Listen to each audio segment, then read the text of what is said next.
Muy buenos días, hermanos. Ahora vamos a tener la continuación del tema que estábamos viendo hace un momento. Estábamos viendo justamente cómo fue que se levantó el poder papal en Europa. O sea, cómo fue que una institución que en un inicio era una institución religiosa pasó a ser prácticamente un imperio que gobernó Europa.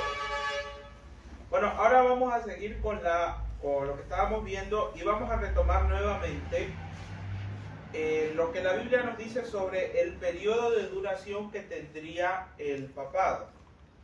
Les invito a que busquemos en nuestras Biblias en Daniel capítulo 7, verso 25. 7:25. Sí. Y hablará palabras contra el Altísimo, y a los altos del Altísimo quebrantará, y pensará en cambiar los tiempos y la ley, y serán entregados en su mano hasta tiempo y tiempos y medio tiempo. Vimos que lo que el verso bíblico nos dice nos hace referencia justamente a un periodo de 1260 años. Y esto está comprobado por el concepto que bíblicamente de día por año en la profecía. Eso lo podemos encontrar en 2 de Pedro capítulo 3, verso 8, que vamos a dar lectura nuevamente para recordar, para tener presente eso. Vamos nuevamente a 2 de Pedro capítulo 3, verso 8.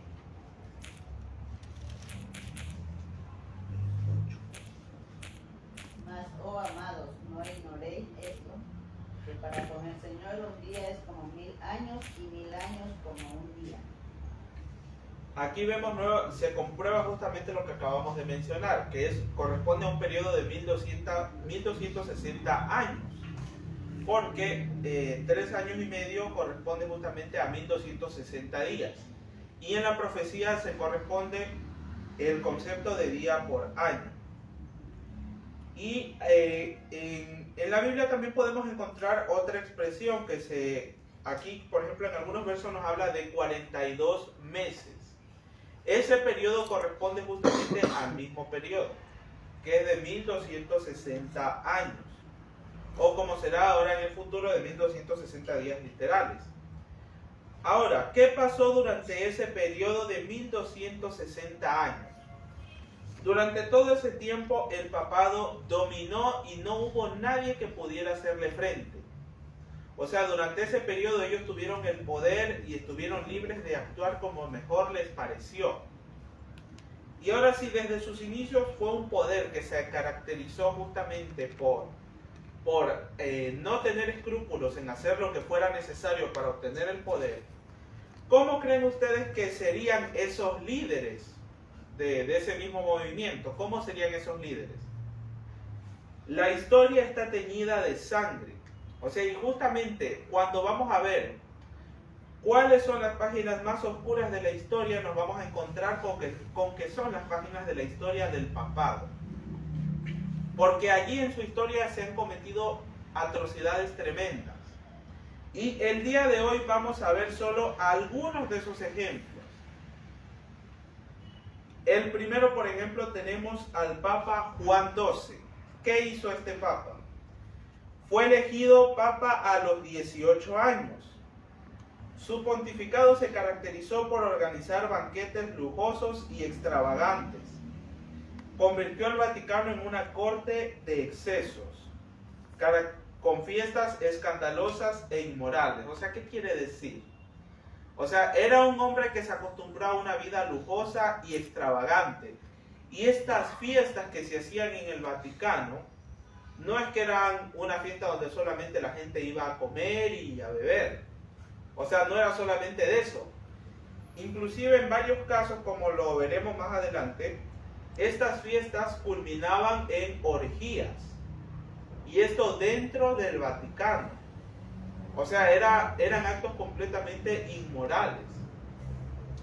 Justamente este Papa Juan XII se dice que tenía la afición de tener varias amantes, en especial mujeres casadas. Y justamente esta fue la causa de su final, porque murió en el año 964 a la edad de 27 años, asesinado por el esposo celoso de una de sus amantes. O sea, se cuenta que el esposo de esta mujer llegó y lo encontró en pleno acto, justamente con esa mujer, y entonces obviamente era el esposo, no le gustó eso. Entonces lo asesinó allí mismo. O sea, y así fue como terminó el Papa Juan XII.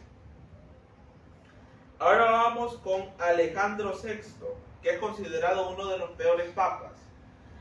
Él ascendió justamente en la jerarquía eclesiástica justamente gracias a la influencia de su familia, que fue una de las familias más poderosas de su tiempo, que era la familia Borgia. Ellos fueron estas familias, y más adelante hablaremos también de los Medici, eran familias comúnmente que gobernaban ciertos estados italianos y que para obtener mayor poder impulsaban a ciertos miembros de su familia a que se convirtieran en papas. O sea, los impulsaban, y esta ascensión en la jerarquía romana mayormente era por medio de sobornos o por medio del intercambio de favores, porque así era como se manejaba la política. Y en aquellos tiempos, hoy en día nosotros cuando hablamos de la elección de un papa, normalmente lo que se nos viene a la mente es el cónclave. Pero en el pasado, cuando no existía el cónclave, porque eso no es que todo un siempre estuvo, cuando no había cónclave, los papas se elegían por medio de guerras civiles o sobornos. O sea, así era la forma en la que se podía llegar a ser papa. Y no importaba los crímenes que hubiera cometido en el pasado, o fuera quien fuera. Si quería ser papa podía hacerlo, siempre y cuando tuviera dinero, que era lo más importante. Este papa se cuenta también que era un papa extravagante. O sea, la mayoría de papas de los que vamos a hablar hoy se caracterizaban justamente por eso. Tenían un estilo de vida extravagante, con un sinnúmero de amantes. Y este se caracterizó justamente por el asesinato. Y más comúnmente esta familia, la familia Borgia, era conocida por mandar a envenenar a sus opositores. Y más aún cuando Alejandro VI se convirtió en papa, mandaba a envenenar ante la más mínima sospecha de oposición.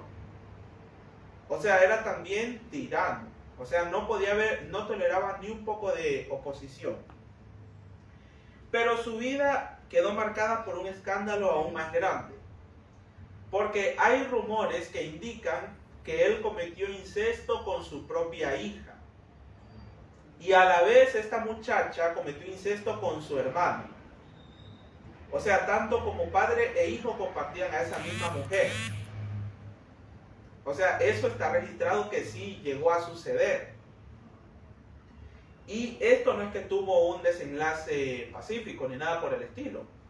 Porque sucede que justamente el hermano de esta mujer, que se llamaba Lucrecia, que era la hija de Alejandro VI, que también, tenía incesto con ella, este hombre misteriosamente apareció muerto.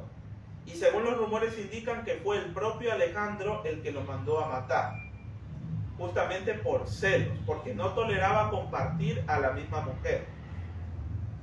O sea, era una persona completamente degenerada, porque el incesto es algo completamente inmoral. Ahora vamos con otro papa, que es Esteban VI. Este ascendió al trono papal en el año 896.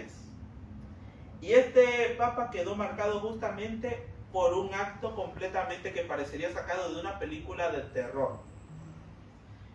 El antecesor de él fue el papa, si no me equivoco, fue el papa Formoso.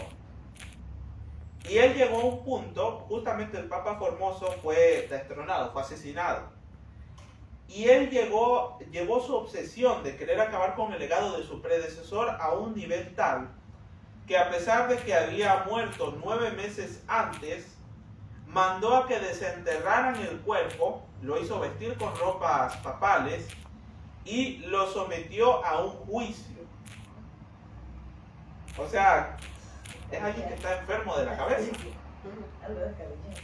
O sea, sentó al cadáver en una silla con las ropas papales y todo, y lo acusó, y lo más ridículo de todo es que él personalmente le gritaba al cadáver y le lanzaba acusaciones que de corrupción, de soborno, bueno, y de tantas cosas.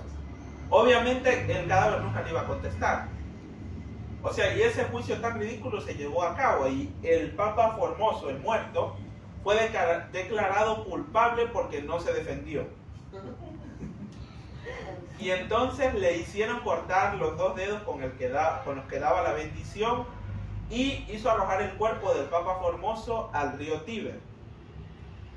Obviamente a Esteban VI, a Esteban VI, él le pareció justamente que por fin se había librado de su antecesor. Pero ni siquiera para los estándares de la época fue considerado algo legal. Porque esto hizo que Esteban fuera mal visto. Y en menos de un año después fue depuesto y encarcelado. Y los seguidores del Papa Formoso, del muerto, lo estrangularon cuando estaba preso. O sea, así fue como terminó Esteban VI. Ahora vamos con otro que fue Bonifacio VIII. Este se convirtió en papa en el año 1294. Y hay algo, por ejemplo, hay una leyenda que se dice que él en su lecho de muerte confesó que durante su pontificado él había, o sea que para poder llegar a donde había llegado, él había hecho pactos oscuros, o sea, directamente con las fuerzas del mal. O sea, inclusive se habla de que había participado en un ritual sacrificando un gallo, bueno, y todo lo que tiene que ver con satanismo, con las palabras.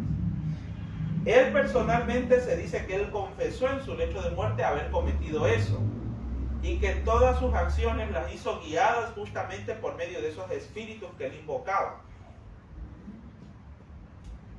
Él se caracterizó también por lo que él declaró justamente por medio de un decreto emitido el 18 de noviembre del año 1302. Esta bula papal se llamaba Unam Sanctam. Bueno, es en latín, así se le tituló. Y en esa bula se declaraba la supremacía papal por encima de cualquier poder terrenal o religioso. O sea, directamente en ese decreto, en esa bula, se habla que el Papa está por encima de cualquier cosa en la tierra. O sea, por encima inclusive de los reyes. Y esto justamente, esta actitud tan orgullosa o tan pretenciosa, le llevó a tener un conflicto con el rey Felipe IV de Francia, o también se le conoce como Felipe el Hermoso. O sea, tuvo un conflicto con este rey, lo cual culminó en que Felipe IV, dado un momento, lo capturó y lo tuvo preso por aproximadamente 3 días. Y en esos 3 días aprovechó y lo humilló, y se cuenta que hasta lo golpeó. Y al poco tiempo de eso, Bonifacio VIII murió. Y fue ahí justamente en su lecho de muerte cuando él confesó haber hecho todas estas atrocidades. O sea, el hecho de haber pactado directamente con Satanás y haber vendido su alma. Ahora tenemos a Urbano VI. A Urbano VI lo caracteriza justamente su tiranía y en especial su crueldad. Porque si Alejandro VI, que fue el que vimos anteriormente, no toleraba la oposición, Urbano VI fue todavía más lejos. Él, en cambio, se cuenta que disfrutaba el torturar a sus opositores. O sea, a algunos los mandaba a envenenar, a asesinar, o a otros los hacía torturar. O sea, el gusto de él era que sus víctimas le rogaran misericordia. Y no es que torturaba solamente a sus opositores, sino que cuando veía que alguno de sus seguidores, él consideraba que no le era lo suficientemente fiel o no le servía como él esperaba, también los mandaba a torturar. Y lo más irónico de todo es que se quejó abiertamente de que los gritos o los ruegos de sus víctimas no eran lo suficientemente fuertes. O sea, sabemos las torturas medievales eran completamente inhumanas. Y a pesar de todo, él decía, es que no gritan lo suficientemente fuerte. Ya no tenían aliento para gritar, por eso. Claro, o sea, eran gente que estaba ya eran sádicos, disfrutaban del sufrimiento humano. Y ahora tenemos al Papa Benedicto IX, que en lo que se refiere a corrupción fue el que superó a toditos. Y ahora vamos a ver por qué. Este ascendió al trono siendo aún un adolescente.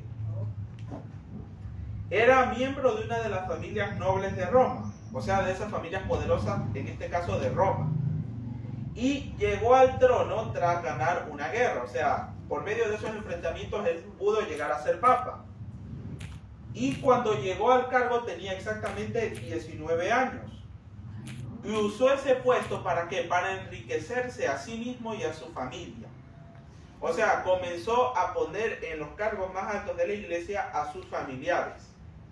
Y también como el Papa tenía cierto peso político también, o sea, influyó también en que sus familiares tuvieran puestos de autoridad en el gobierno. Y durante su gobierno se le acusa también de ser un Papa inmoral y estar implicado en varios asesinatos. Y esto no es todo, porque en el año 1044, de ver lo tremendo que era, los cardenales le ofrecieron un soborno, una fortuna con tal de que dejara el cargo, porque aún para los cardenales que ya eran por sí perversos, Benedicto IX había llegado demasiado lejos.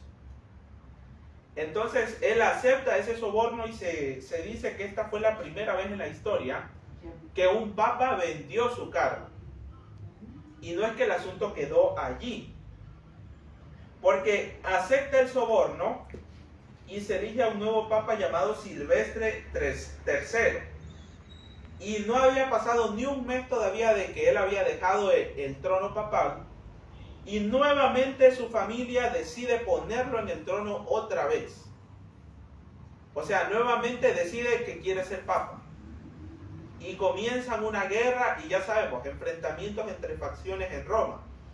Comenzó entonces, hubieron matanzas y tantas cosas, y entonces lo pusieron como papa nuevamente, o sea, fue papa por segunda vez. Y sucede que después de esto, unos meses después, decide que no, que ya no quiere ser papa otra vez. Que porque ahora quería casarse con una muchacha. Entonces deja el trono papal y se lo da a su padrino, que se convirtió en el Papa Gregorio VI. Pero entonces cuando él va donde esta mujer le pide matrimonio, ella lo rechaza. Y entonces él dice, no, ahora quiero ser papa otra vez. Y otra vez se comienza una guerra sangrienta en Roma. Y nuevamente y Gregorio VI es expulsado de Roma. Y Benedicto IX nuevamente vuelve a ser papa.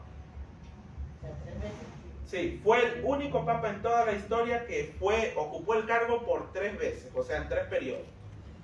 No ha habido ninguno más en la historia que haya ocupado el cargo así.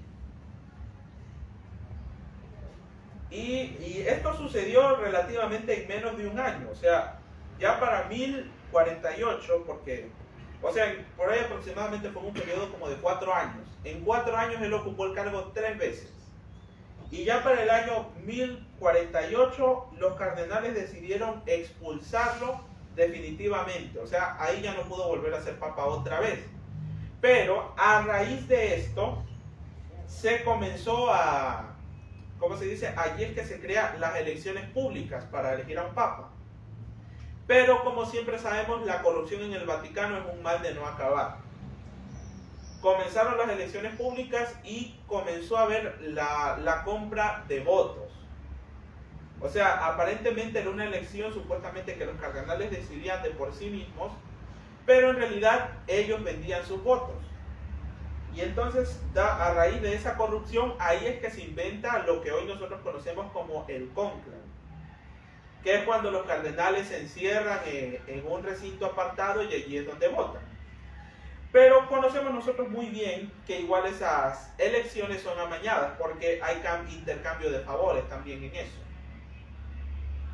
Y algo que podemos destacar, por ejemplo, la película que salió, que se llama Cónclave, no sé si habrán escuchado muchos de ustedes, la película Cónclave, justamente causó gran polémica.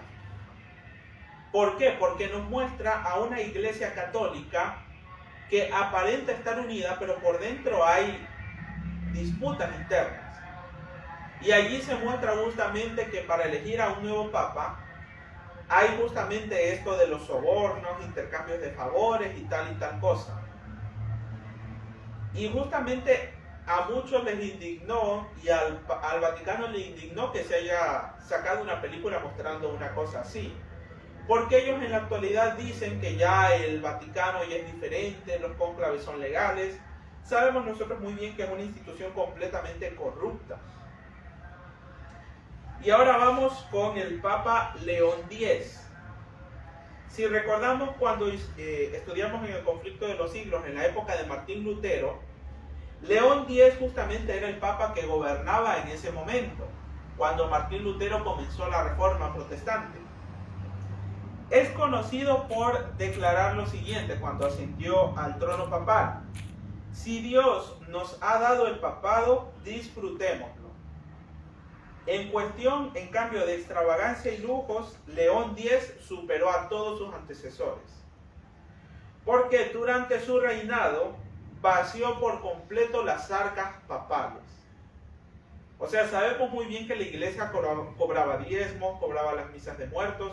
O sea, la iglesia tuvo muchas entradas y tiene todavía en la actualidad, lo cual les hacía permitirse una vida lujosa. Pero León X fue tan lejos que ni siquiera todas esas entradas que tenía la iglesia fueron suficientes. Entonces, abierta y descaradamente, sacó a la venta las indulgencias, o también conocido como la venta del perdón de pecados. Y gracias a eso fue que se pudo construir la iglesia que hoy nosotros vemos, que es la Basílica de San Pedro. La que vemos en la actualidad se construyó en esa época y fue justamente con el dinero de los feligreses. Y lo más escandaloso de todo es que se podía comprar el perdón no solamente de los pecados cometidos, sino que también había el caso que si uno quería pecar más adelante podía pagar por adelantado. Sí, y en el conflicto de los siglos les invito a que leamos. Cuando nos habla de Martín Lutero, ahí nos habla justamente que el Papa mandó a creo que era un alemán que se llamaba Tetzel. Él andaba vendiendo las indulgencias por todos lados. Inclusive en la película de Martín Lutero se ilustra de una manera vívida al punto que llegaba. Ahí inclusive sale este hombre Tetzel declarando que él podía venderle el perdón de pecados aún a quien se atreviera a violar a la Madre de Dios. O sea, hasta ese punto de locura llegaba. Y la gente en ese momento, como no leían la Biblia, o sea, no estaba disponible para ellos, la gente les creía. Y no hablo solamente de la gente pobre, o sea, gente rica les creía. Había gente que daba sus fortunas con tal de obtener la salvación. O sea, inclusive había personas que, los que tenían mucho dinero, pagaban para no tener que ir a la misa nunca más en su vida. O sea, por una fortuna usted podía pagar y no tenía obligación de ir a la iglesia, ni de confesarse, ni nada, porque ya con eso la salvación estaba asegurada. Y ahora, por ejemplo, aquí como dato importante, vamos a ver, por ejemplo, si la Basílica de San Pedro se construyó con el dinero de estas personas. Vamos a ver justamente qué materiales, o sea, se usaron para la construcción de esta iglesia. Aquí nos dice, la Basílica de San Pedro está construida con una variedad de materiales, incluyendo mármol de Carrara, bronce, ladrillo y travertino, que es lo que está en mayor cantidad. El mármol se utiliza especialmente en el interior para revestimiento de paredes, esculturas y para hacer pilas de agua bendita. Sabemos nosotros muy bien que aún en la actualidad el mármol es extremadamente caro. Cualquiera no puede permitirse poner mármol en su casa. Ahora imagínense ustedes lo costoso que es mandar a hacer columnas de mármol o una fuente de mármol. Pues es algo sumamente costoso. También tenemos estructuras que son hechas en su totalidad de bronce. Si hemos visto probablemente varias imágenes de la Basílica de San Pedro por dentro, debajo de la cúpula hay una estructura de bronce, que es donde normalmente se oficia la misa. Eso no está únicamente recubierto de bronce, sino que es hecho enteramente de bronce. O sea, es carísimo hacer eso. También otros materiales que se usan, por ejemplo, el oro, la madera fina, o también nos dice el perperino, que es un tipo de piedra que se empleó para revestir las paredes internas y exteriores de la cúpula. Y ahora, hablando en cuestión de costos, en la actualidad se estima que el costo de la construcción de esta basílica costaría aproximadamente, o sea, superaría, nos dice aquí, los 20.000 millones de dólares o incluso más, si se toma en cuenta el equivalente al PIB de Europa en la época de su edificación. Y esto sumémosle el costo que tuvo, obviamente, contratar a personas que se encargaran de construir ese edificio. Y acordémonos que no fue cualquiera a quien se buscó para que lo hiciera. Entre los que participaron encontramos a Miguel Ángel. ¿Cuánto creen ustedes que costaría mandar a hacer la Capilla Sixtina ahora en la actualidad? Que solamente es pequeña en comparación a toda la basílica. Sería algo completamente costoso. O sea, si supera los 20.000 millones de dólares en la actualidad, imagínense cuántas personas dieron su dinero creyendo que por medio de eso iban a alcanzar la salvación. Y esto solo hablando de las indulgencias, porque ahora lo de las reliquias sagradas es otro negocio aparte.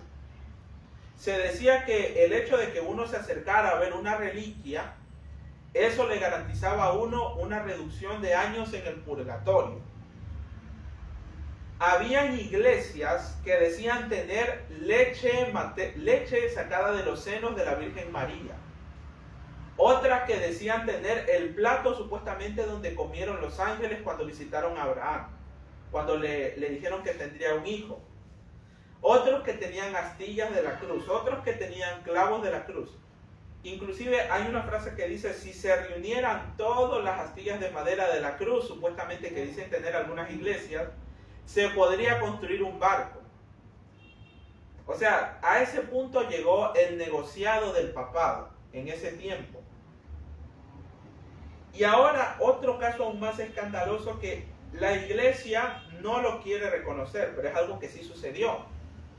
¿Sabían ustedes que hubo un papa en la historia que fue mujer? Es una leyenda, o sea, la mayoría dicen que fue una leyenda, pero sí existió. Aunque la iglesia ha tratado de borrar eso de la historia, sí hubo un papa que fue mujer. Si no me equivoco, tomó el nombre de Juan VIII. Y justamente como esta mujer se llamaba Juana. Es conocida en la historia como la papisa Juana.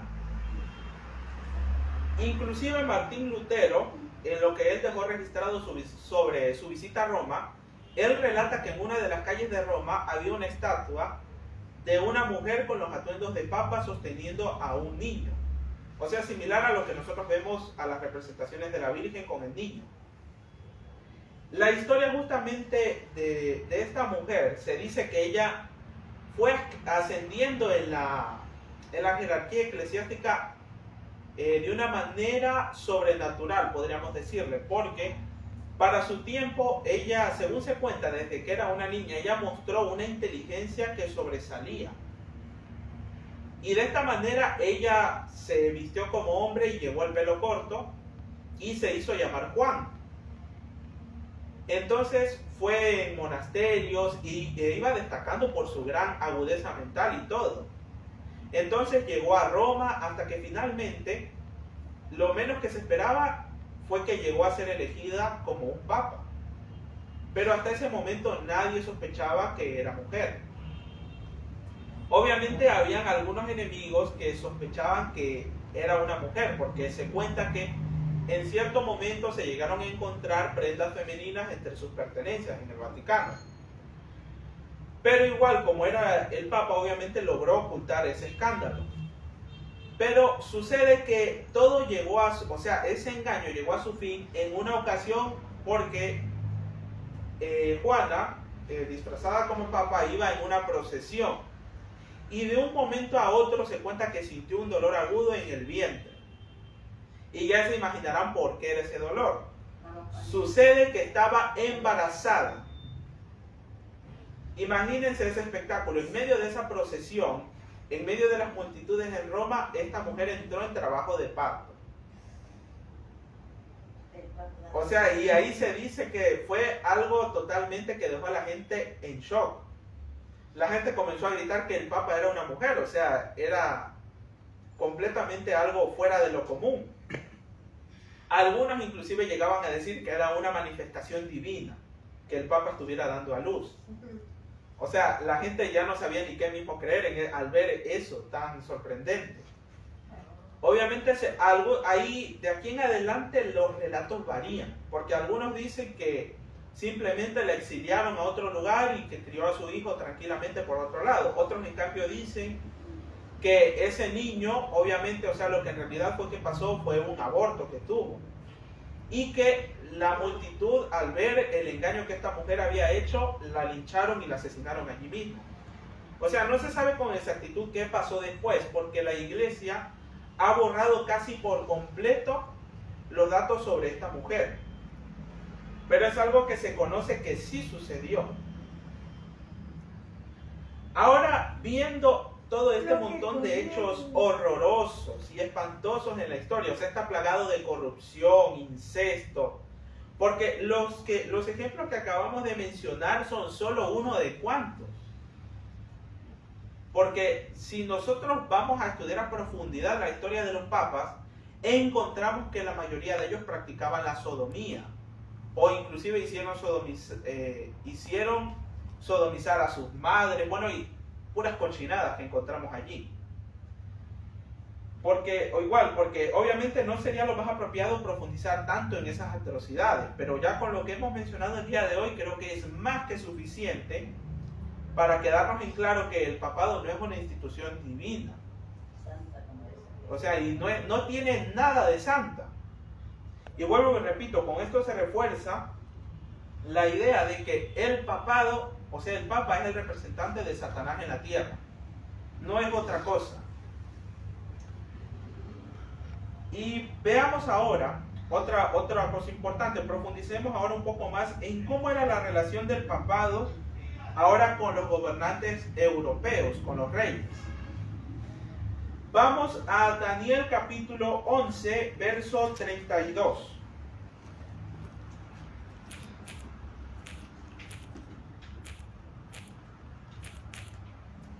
Daniel capítulo 11, verso 32.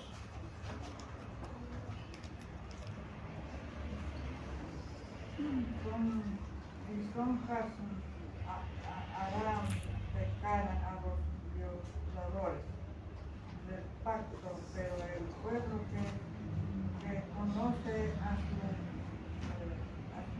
Dios se mantendrá firme y activo. Ya. Vamos a pedirle a Moisés que nos ayude con la lectura de la versión que tiene acá, por favor. 11:32. Sí, el 11:32. Con lisonjas seducirá a los violadores del pacto, mas el pueblo que conoce a su Dios se esforzará y actuará. Aquí veamos qué nos dice. Con lisonjas seducirá a los violadores del pacto. A ver, ahora, ¿quién es un violador del pacto? Lo que nos quiere decir es alguien que se aparta de la verdad. Y ahora cuando nos dice con lisonjas, ¿qué son lisonjas?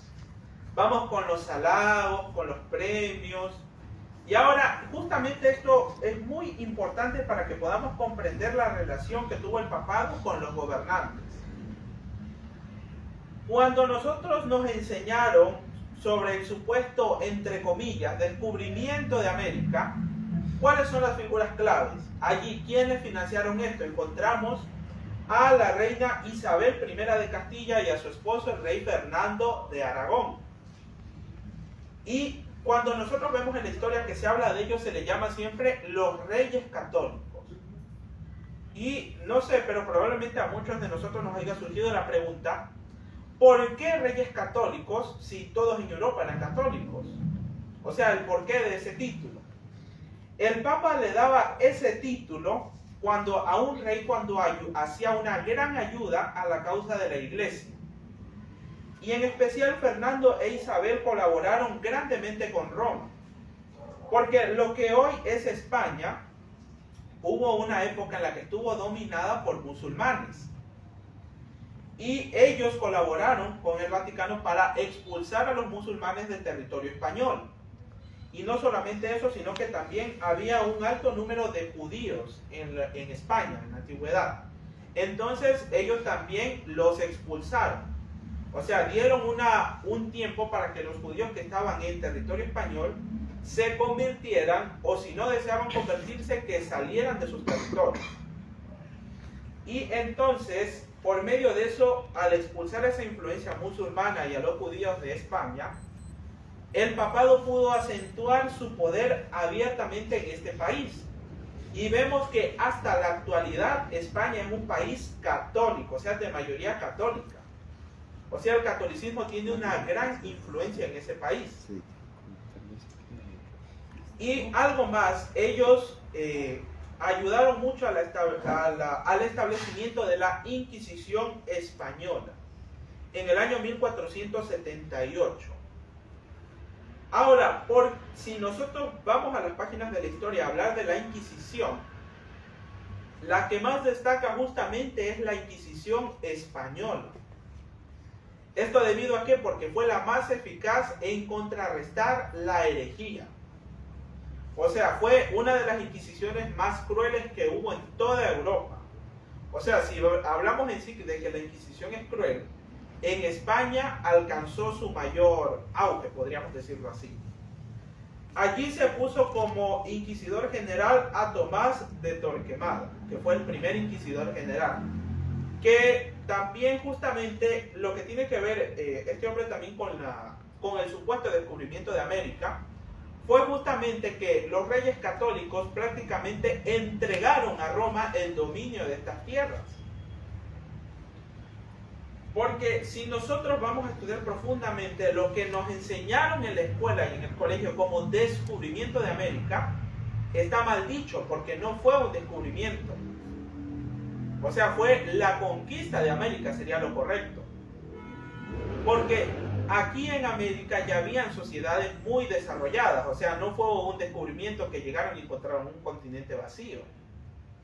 Y además hay pruebas más que suficientes de que ya había habido contactos de poblaciones europeas con América, mucho antes de que Colón llegara aquí y nos metieran ese cuento de que él llegó y descubrió América. Ahora, nos han hecho ver que nuestros antepasados eran personas ignorantes, que se dejaron ilusionar, o sea, y todo con el fin de ponernos a que los españoles nos trajeron el progreso aquí a América. Pero lamentablemente eso no fue así. Por ejemplo, yo recuerdo en la escuela me enseñaron que, por ejemplo, cuando llegaron los españoles y nuestros antepasados vieron un espejo, supuestamente por primera vez, que ellos daban cantidades de oro por un espejo. O que se ilusionaban con una cascabel, con eso que sonaba, y que para ellos eso era supuestamente algo novedoso, que nunca lo habían visto. Hermanos, solo es cuestión de ponernos a ver lo que nuestros antepasados lograron. O sea, solamente vamos a las ruinas que ellos dejaron, de la civilización que ellos tenían. O sea, eso nos demuestra que eran todos, pero menos personas ignorantes. Ahora, para que hoy en día la mayoría de América sea de mayoría católica, eso no fue que llegó de la noche a la mañana o que los nativos americanos aceptaron porque sí. O sea, no es que fue un proceso así de la nada o fue un proceso amistoso. la cristianización de América se dio justamente por la fuerza. No fue porque los nativos lo aceptaron por voluntad propia. O sea, la adoración de los dioses que tenían nuestros antepasados era castigada severamente. O sea, en otras palabras, les ofrecían la cruz o el látigo. Era así de simple. Y obviamente, como estaban sometidos a una esclavitud, ¿qué opción tuvieron nuestros antepasados? Obviamente, aceptaron la cruz. Pero no porque ellos en sí, en realidad, quisieron convertirse, no. Además, por ejemplo, un caso tenemos aquí a Atahualpa. ¿Por qué lo mataron? Él no quiso rendirse al dominio español. Y se cuenta un episodio en el que a él le dijeron que si aceptaba el catolicismo iba a ir al cielo. Y él dijo, yo no quiero ir al cielo si allí van a estar ustedes. O sea, obviamente, ¿por qué? Porque había visto las crueldades que esas personas hacían. O sea, y hoy, para que hoy en día tengamos que a la Virgen del no sé qué y del no sé cuánto, eso fue por obligación. Y, o sea, y prácticamente los reyes católicos, Isabel y Fernando, le dieron en bandeja de plata a América. O sea, le dieron a América en bandeja de plata al papado. Porque todo el oro que se sacó, no, o sea, todas las riquezas que sacaron ellos y todo eso, no es que fue a parar solamente a la corona española. Muchas monarquías se beneficiaron. Y en especial se benefició el papado también. Porque todas las monarquías rendían cuentas al Vaticano. Y ahora, vemos ahora que, por ejemplo, eso es a lo que se refiere el verso bíblico cuando nos dice que seducirá con lisonjas. O sea, lo que ofrecía el papado a los que le eran fieles, ¿qué era? Les ofrecía títulos, tierras y reconocimiento. Pero ahora tenemos un caso completamente distinto. Por ejemplo, la reina Isabel I de Inglaterra, que obviamente no debemos confundirnos, no es la Isabel que murió hace unos pocos años, o sea, es otra, que viene de mucho más atrás todavía. Sí, es la que murió hace poco fue Isabel II, o sea, claro esto porque puede haber una confusión. De la Isabel a la que yo me estoy refiriendo es Isabel I. Sí, Isabel I de Inglaterra. Ya, ¿qué sucede con esta mujer? Esta reina justamente fue protestante. Esto se dio justamente porque la madre de Isabel, que en este caso era Ana Bolena, quería casarse con Enrique VIII. Pero debido a que Enrique estaba casado con la hija de los reyes católicos, que era Catalina de Aragón, o sea, él quería casarse con Ana Bolena, pero el Papa no le permitió hacer eso, porque él quería anular su matrimonio con Catalina. Pero el Papa no se lo permitió, no tanto por una razón de moral o algo parecido, sino que debido a qué. Recordemos que el papado le había dado un reconocimiento especial a los padres de Catalina, a Isabel y Fernando. Y por ende, él quería mantener esas buenas relaciones diplomáticas con España. Entonces, ¿qué hace Enrique VIII para poder casarse con Ana Bolena? Lo que hace Enrique es que declara automáticamente la creación de la Iglesia Anglicana, o sea, la separación total y completa de la Iglesia de Inglaterra del Vaticano. O sea, en este caso, ahí se abrió la puerta un poco a que la Reforma tuviera mayor aceptación en Inglaterra. O sea, allí como que la verdad pudo expandirse de una mejor manera allá en Inglaterra.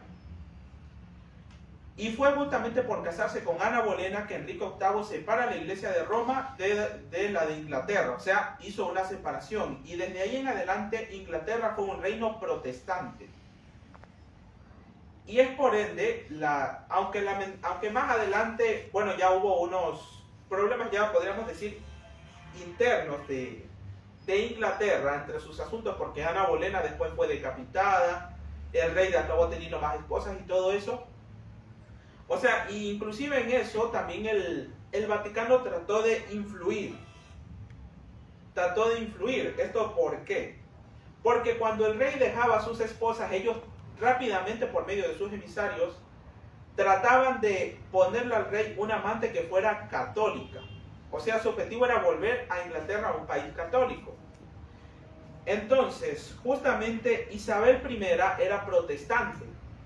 Como no se sometió al dominio de Roma, el papado la declaró hereje y la excomulgó. Y aparte de eso, el papado no ordenó directamente el asesinato de la reina, pero secretamente, y es algo que se comprueba históricamente, apoyó varios complots para destronarla y asesinarla. O sea, ¿para qué menciono todo esto de Inglaterra y todo eso? O sea, para que entendamos que el Vaticano trabaja únicamente por sus propios beneficios. O sea, no trabaja por la fe, como ellos afirman hoy en la actualidad, sino que ellos su objetivo más grande, ¿cuál es? Es siempre lograr poder y más poder. Y es por eso que la Biblia llama a este poder una abominación desoladora. Porque todas estas atrocidades que he acabado de mencionar, ellos las hacen en nombre de Dios todavía. O sea, por eso es que es una abominación para Dios esta institución. Bueno, el tema de hoy lo vamos a dejar hasta aquí. Espero que sirva de ayuda para nosotros y que también esto nos ayude para poder explicarle a las demás personas por qué no consideramos al Papa el vicario de Dios en la tierra.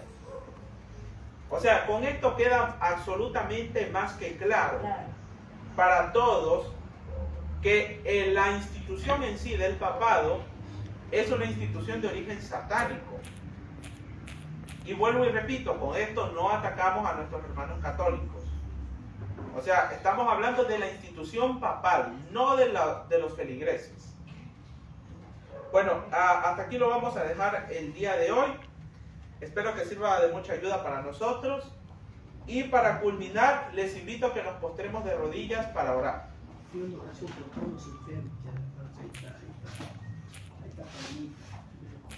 Padre Yahweh, que estás en el cielo, gracias por este santo Shabbat y por esta oportunidad que tú nos has dado de estudiar tu palabra. Padre, te pedimos en esta mañana que tú nos ayudes a cambiar nuestro carácter, que es lo más importante. Te pedimos también una oración especial en este día por los enfermos. Te pedimos que tú ayudes a todas aquellas personas que se encuentran sintiendo alguna dolencia o alguna enfermedad en sus cuerpos. Ayúdales, Padre, a poder vencer toda esa enfermedad. Tú que eres el mejor médico de todos, te pedimos que tú los ayudes y también a todos nosotros. También te pedimos para que nos ayudes a mejorar en nuestra vida espiritual. En el nombre de Yahshua lo pedimos. Amén. Amén. Amén. Amén. Bueno, gracias a todos por su atención. Shabbat Shalom.